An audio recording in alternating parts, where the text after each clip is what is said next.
Alright, so I know I'm kinda late to the side order trailer analysis train, but I still want to give my thoughts and input on the new trailer. So let's take a not so quick deep dive on what we see throughout this trailer. The trailer opens with some updated shots from the previous trailer. There's a lot here to look at already, so let's take this step by step. It's pretty clear that Nintendo has done some heavy work to side order, as the environment surrounding Agent 8 and Pearl, yes, that's Agent 8 and Pearl, I'll get to them later, is way more detailed and interesting when compared to the earlier trailer we received. The environment is the same, depicting a sort of bleached version of Splatoon 2's Inkopolis Square, but in a more dystopian, orderly feel. It seems that Agent 8 and Pearl just got here, indicating that this is near the start of the DLC, where we first enter the tower ahead of us, aka the Deca Tower. But that's all there is here, so let's move on. The next few shots show Agent 8 using Pearl's bot to glide down towards something. She's also holding what looks to be dualies. The next scene after this shows a clearer image of the background, showing many things being manufactured in some way. We can see what looks like a mem cake from Octo Expansion. I did try going back through Octo Expansion mem cakes to find one that resembled this one, but I couldn't find an exact match, only this tentacle looking thing. So it may be possible mem cakes might come back with side order for beating various levels. This next shot is really weird. In the focal point of this shot, there is this odd gray orb. It's really weird looking and some of these fish looking things. We can see in the orb the various plastic looking parts for the fish in the orb, so it's safe to say that this is a spawner of some sort. From the enemies, we can see at least 3 different types of them: a small tiny fish on the left, a medium sized fish on the right, and a large big fish in the middle, which gives me the vibes of the lessers from Salmon Run. The next shot shows Agent 8 spawning her weapons in her hand from thin air while looking at this matrixy looking wall with a bunch of text. Not much to say here aside from the fact that this plastic sheathing on 8's arm is likely what's spawning the weapons. The next few shots show the enemy fishes and that orb again.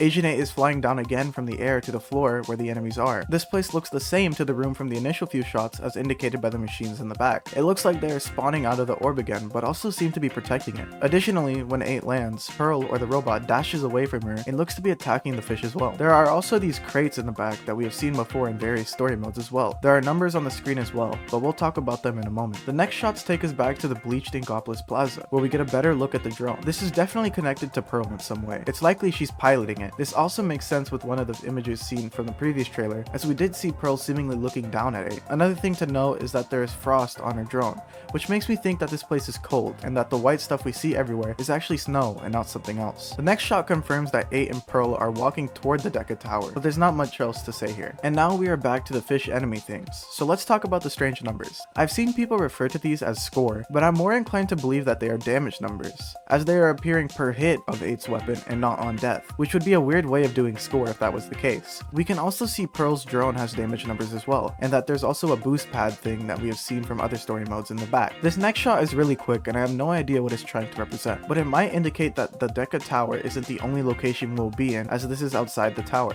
There's also another quick shot of a meat grinder pouring out a liquid. If this is similar to the events that occur in Octo Expansion, which may or may not include a blender, this may relate to that mem cake we may have seen earlier if true, which is kinda grim to think about. Maybe whoever is doing this is manufacturing memories from deceased Octolings? The next shot was a huge reveal for side order. 8 and Pearl are looking at an open elevator door, where we see Deadfish, the in-world composer for much music heard in Octo Expansion. This made me really happy to see her in a physical form, as Deadfish's songs are some of the best music to come out of these games. But anyway, after this we can confirm that the robot is Pearl in some form, and she confirms that the Octoling we have been seeing is actually Agent 8, which is pretty cool to see. I also want to point out that this still frame of 8 is so funny. Just her looking at Pearl in such a confused way is absolutely hilarious. From this dialogue, we can see that Deadfish isn't seemingly an enemy toward 8 and Pearl, and at the very least is saying that she isn't with the fish things we see earlier, but I'm inclined to believe her here. She also says that she's just another bystander who got sucked in, but I'm not sure what we can derive from this, as it has very different meanings if taken literally or figuratively. The later shot shows all of them in the elevator, with Deadfish revealing her real name to be Oct, which also means 8 in German, which could possibly hold some meaning. We also get our first mention of Marina,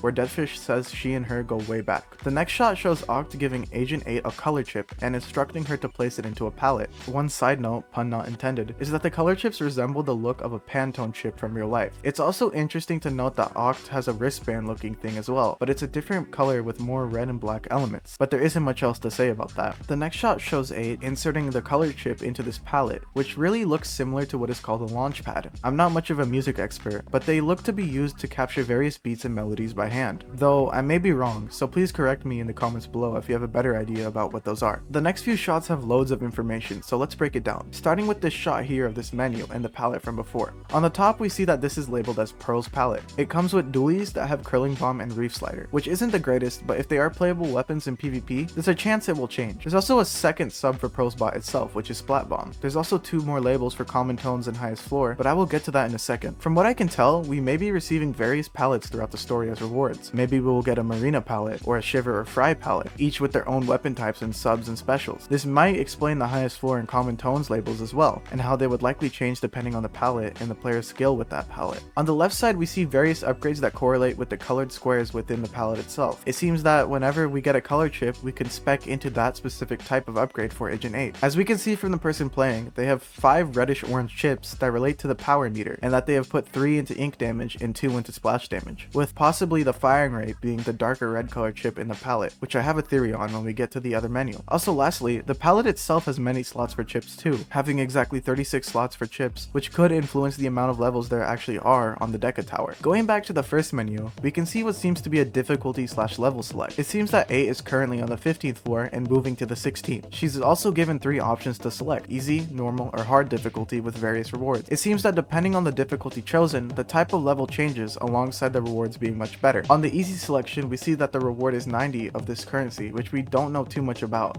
but it's probably useful in some manner. Maybe it's used for other upgrades or to purchase other palettes. To the right of that, we see the chip you will receive for that selection. The easy level has an image of the orb we saw before, so it looks like by picking this one, you will be sent to the level we saw before. The normal level takes you to some sort of Splat Zones mode, and for the hard level, I have no idea what this symbol means, but judging by the name of the floor, it might be something similar to Girl Power Station from Octo Expansion, or it has no relation to that and I'm completely wrong. So from what I'm getting here, it seems that every floor of Deca Tower or the Spire of Order will have 3 levels of difficulty to choose from, and each will have better rewards depending on the level you take, with the hard level having the best reward possible, which could explain away the dark red chip we see in the palette earlier. The player simply played a hard level and got a better chip. That might even relate to main power because of the color. Okay, wow, that was a lot of info from just 2 shots, so let's keep going. The next few clips are fast, but let's break them down quickly. This first shot shows the same level from before, but with ink on the orb in the center. This leads me to believe that this type of level is like a reversed version of Girl Power Station, where you attack the orb instead of defending it. We also see much higher damage numbers from before, indicating that the player has gotten some more upgrades. We also see 2 armor power-ups up top here, and near Pearl's drone we see a singular Killer Whale 5.1 speaker, which could possibly indicate that Pearl's drone could use weaker versions of specials continuously.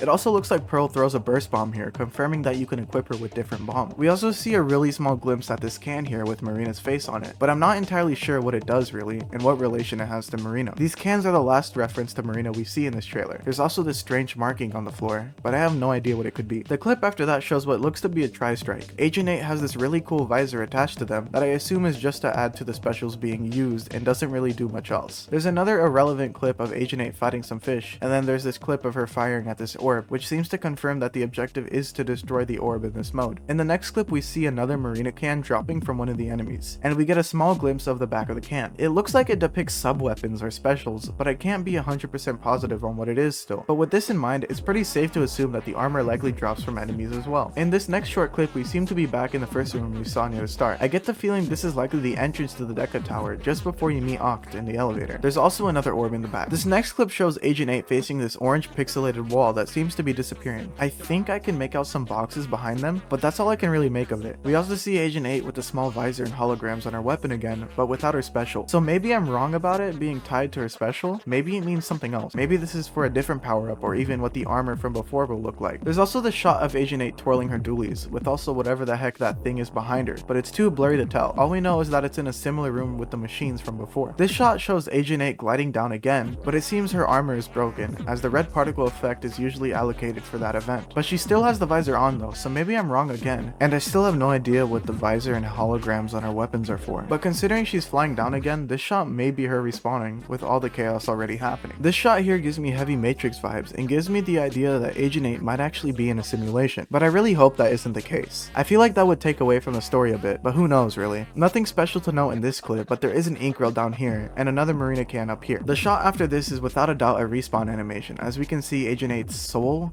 squid, whatever it is, enter the polygon-shaped version of her before bursting out to show Agent 8's true body. There's also this accessory attached to her ink tank, though I can't really understand what it is, but it seems important. It's filled with the same color as 8's ink at the very least. Maybe it's a special colored chip ability? Either way, as far as I know, this is the only time I've seen it in the trailer. There's also another orb in the background, but it's lower, meaning that this may be the platform 8 jumps off initially to glide over the orb. And finally, we come to the last shot of the trailer. It shows this massive ring-shaped thing that is constantly spinning. The area below it suggests that it's a boss of some sort with an arena, which may be true. I doubt this is any final boss of some sort, as with these trailers, they typically stick to earlier things in the story. The boss has these gross black ooze things with red eyes on them. This may be some sort of weak point for the boss. Some people have also compared these things to the shape on Oct's hat from before, which I can kinda see the resemblance, but it is a stretch. But if true, it might suggest Oct might be a secret villain, just like Commander Tartar in Octo Expansion. There's also this picture of a torpedo on the ring of this thing, which might mean it can shoot torpedoes, or that 8 is supposed to throw them there, but that part is unclear. There's also an ink roll in the very far back here that's hard to make out. It looks like we might actually be scaling it to get to the top, or do something similar. This black ink, which I completely forgot to mention earlier, is also really cool looking, and the first time we've seen blackish ink outside of a Splatfest, so that's pretty cool. And that's the analysis. I don't really have much else to say now, aside from the fact that in the direct itself, they talked about how much they wanted replayability to be a main point in this DLC, which leads many to believe that they're going for a roguelike type of mode for this DLC, and I'm inclined to believe this as well. It looks like rewards and palettes will change from run to run, and that not everyone will have the same playthrough on their first go of the game. Throughout this trailer, it's unclear where Marina will be placed within this DLC. Some think that she's a villain, or that she just hasn't shown up yet, but I'm inclined to believe that she may have been kidnapped or manipulated in some way. I find it hard to believe that she would become a villain just because of the Splatfest, but who knows really. At the very least, she designed some part of whatever is going on here, as indicated from the cans we see. It also looks like we won't just have dualies as well, as at the very least there is a Splatana as well coming for side order, so we might actually get a version for every weapon type that could be unlocked for PvP as well. From what we've seen in the last trailer to what we see now, it's clear that Nintendo has put a lot of time into this DLC, which could explain the lackluster updates we've been getting recently. And with the DLC likely releasing in fresh season, we might see a huge resurgence of content after, which is a nice hope to have. I'm super excited for this DLC, and will definitely be playing it on this channel when it comes out, so keep an eye out. And I might even make some more side order content before it drops, if anything interesting happens as well. I'll be sure to also add anything I may have missed into a pinned comment below to look for that as well. But that's all for today.